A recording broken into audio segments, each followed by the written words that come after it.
Baba Marta nas nije dugo mučila, a evo ga i april koji nadamo se neće biti kišovit ili tmuran. Završetak zime i početak proleća su idealni za šetnju i da malo razmrdate učmalost koja se nakupila. Upravo zato smo i pogledali aktualnu ponudu Gigatrona i iz nje izdvojili par zanimljivih proizvoda. Dobar digitalni aparat danas nije luksuz, a u svojoj klasi prednjači Nikon kako cenom tako i mogućnostima. Mi vam preporučujemo Nikon S3000 koji će vas u potpunosti zadovoljiti sa svojih 12 megapiksela. Tu je još i optički zoom od 4 puta, a vaša remek dela možete pogledati na LCD ekranu od 2,7 inča.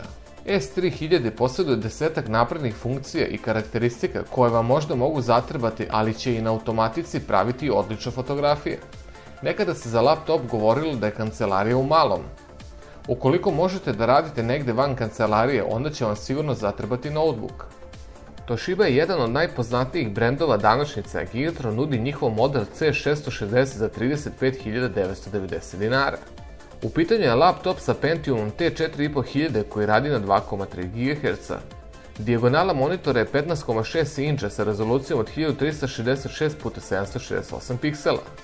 Grafički podsistem dolazi iz Intela i to je njihova poznata integrisana grafika GMA 4500M. Toshiba C660 posjeduje 2 GB radne memorije i hard disk od 250 GB. Ukoliko ste hardcore gamer, onda su za vas Gigatronove konfiguracije. Intel Energy, kao što mu ime kaže, u sebi sadrži Intel i5 procesor sa 8 MB keša koji radi na frekvenciji od 2,8 GHz.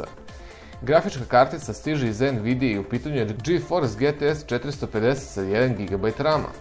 Za smeštanje podataka koristi se hard disk od 1 TB, a Intel Energy ima 4 GB radne memorije. Uz ovaj računar na poklon dobijate i Logitech zvučnike. Više informacija o Gigatron shopovima u vašoj blizini možete naći na njihovom sajtu www.gigatronshop.com.